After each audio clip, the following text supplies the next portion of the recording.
सतर्क आहे। दृश्यांमध्ये आपण बघू शकतोय कशा पद्धतीने तिथे जरांगेंच्या नावाने घोषणाबाजी केली जाते। अनेक जण या सीएसएमटी रेल्वे स्टेशनच्या परिसरातच तिथेच खायला बसलेले आहेत। सबवे तिथे जवळपास आहे आणि तो सबवे सुद्धा आता संपूर्ण या मराठा आंदोलकांनी भरून गेल्याचं आपल्याला बघायला मिळतंय। आपण ही सबवेची दृश्य आपल्या टेलिव्हिजन स्क्रीनवर बघतोय कशा पद्धतीने सगळीकडे सीएसएमटी रेल्वे स्थानक परिसरात फक्त आणि फक्त मराठा आंदोलक बघायला मिळत आहेत। आणि आता पुन्हा एकदा संध्याकाळची वेळ होणार आहे, म्हणजे एकीकडे शिष्टमंडळ भेटीसाठी येणार आहे, त्या चर्चेत नेमका काय तोडगा निघतो बघावं लागेल। मात्र रेल्वे स्टेशनवर आता थोड्या वेळानंतर पुन्हा एकदा मोठ्या प्रमाणात सामान्य मुंबईकरांची गर्दी सुद्धा होऊ शकते, कारण पुन्हा एकदा लोक घरी परतत असतात त्यावेळेला सुद्धा तिथे मोठ्या प्रमाणात गर्दी होण्याची शक्यता। पुन्हा एकदा आपले प्रतिनिधी अक्षय कुडखिलवार आपल्या सोबत जोडले गेलेत। अक्षय, लेटेस्ट अपडेट्स काय? सौरभ, आपण जर बघितलं तर यात मराठा आंदोलकांनी पूर्ण रेल्वे स्टेशन आता आपल्या ताब्यात घेतलेलं आहे। छत्रपती शिवाजी महाराज रेल्वे स्थानक परिसरामध्ये मोठी गर्दी आपल्याला बघायला मिळते आणि रेल्वेमध्ये बसून प्रवास करत असल्याचं हे चित्र हे आंदोलक आणि त्यांचा जे एकूणच जे काही घोषणाबाजी आहे, जल्लोष आहे, एकूण त्यासोबतच वाद्यवाजन आहे, हे सगळा प्रकार आता छत्रपती शिवाजी महाराज रेल्वे स्थानक वरती आपल्याला बघायला मिळतो। प्रत्येक प्लॅटफॉर्मवरती त्यासोबतच प्रत्येक रेल्वेमध्ये बसून हे आंदोलक, काही आंदोलक येत आहे तर काही आंदोलक या रेल्वेमध्ये बसून जात असल्याचं चित्र आपल्याला बघायला मिळतंय।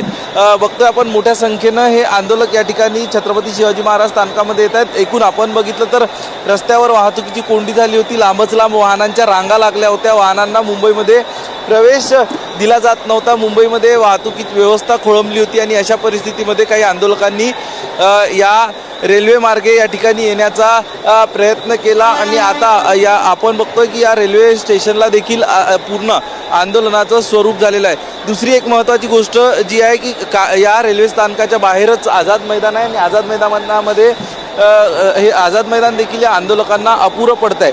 अशा परिस्थितीमध्ये आझाद मैदान अपुरं पडत असताना या आंदोलकांच्या माध्यमातून आता रेल्वे स्टेशनवर जे आहे ते रेल्वे स्टेशनवर आपला आसरा घेतला जातोय। रेल्वे स्टेशनवर हे सगळे आंदोलक मोठ्या संख्येनं एकत्रित झाले असल्याचं चित्र बघायला मिळतं। त्यामुळं या सगळ्यात आपण आता रेल्वे स्थानकावर पोलीस सातत्यानं यांना विनंती करत आहे, कारण आता थोड्याच वेळात मुंबईकरांची जे कर्मचारी मुंबईकर बाहेर पडले होते त्यांची घरी जाण्याची वेळ होणार आहे आणि अशा वेळी या आंदोलकांनी मोठी गर्दी जर केली तर ह्या आंदोलनामुळे मुंबईकरांची काहीशी गैरसोय होऊ शकते आणि यासाठीच आता यात मुंबईकर या आंदोलनाच्या माध्यमातून मुंबईकरांची गैरसोय होऊ नये यासाठीचा प्रयत्न रेल्वे प्रशासन, रेल्वे पोलिसांच्या माध्यमातून केला जातोय। आंदोलकांनी लवकरात लवकर रेल्वे स्थानक खाली करावं असं देखील सांगितलं जातंय। सौरभ, निश्चितच अक्षय, आणि मला याला जोडूनच एक प्रश्न विचारायचा आहे। मगाशी काही पाठवलेले व्हिज्युअल्स आपण बघितले की जिकडे सबवेमध्ये सुद्धा लोक तिथे जेवायला बसले, तिथेच अनेकांनी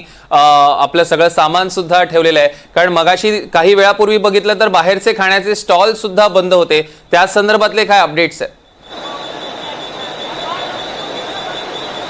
या सगळ्यात सौरभ आपण बघतोय की जिथे आसरा मिळेल तिथे हे आंदोलक एकत्र जमा झालेले आहे। आंदोलकांच्या माध्यमातून ठिकठिकाणी जिथे छत मिळेल, जिथे स्वच्छ काहीशी जागा मिळेल त्याच ठिकाणी आंदोलकांच्या माध्यमातून आपलं जे आहे ठिय्या त्या ठिकाणी मांडला जातोय। आंदोलक त्या ठिकाणी एकत्र जमा होत आहे, मोठ्या संख्येने आंदोलक आहेत आणि त्या ठिकाणी मग स्वयंपाक करणं असो, त्यांच्या इतर गोष्टी असो, एकूणच त्या परिसरालाच आपलं आंदोलनाचं ठिकाण हे आंदोलक बनवत असल्याचं चित्र आपल्याला बघायला मिळते। काही आंदोलक रेल्वेमध्ये बसून देखील आता जात आहेत। हे सगळे आंदोलक कुठे निघाले, कुठे चालले? मुंबईलाच आहे ना। अच्छा, आता रेल्वेत बसून कुठे जाणार? रेल्वेत बसून जाणारच नाही ना, आरक्षण दिल्याशिवाय। रेल्वे स्टेशनवरच थांबणार? हा, रेल्वे स्टेशन थांबणार। आपण बघतोय आंदोलक सांगतात की रेल्वे स्टेशनवरच थांबणार, कुठेही जाणार नाही।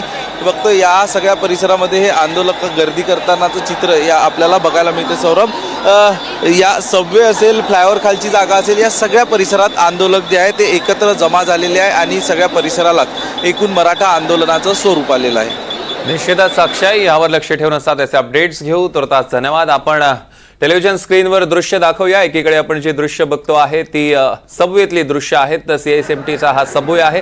रेल्वे स्टेशनला जोडूनच हा सबवे आहे आणि इथे सुद्धा मोठ्या प्रमाणात मराठा आंदोलक आपल्याला बघायला मिळतात. जसं आपल्या प्रतिनिधींनी सांगितलं की CISMT रेल्वे स्टेशन असेल, बाहेरचा जो परिसर असेल, रस्त्यालगतचा परिसर असेल आणि पुढे जाऊन समोर जे आपल्याला आझाद मैदान दिसतं तिथे सुद्धा सगळीकडे सर्वत्र CISMTच्या परिसरात आपल्याला मराठा आंदोलक दिसत आहेत.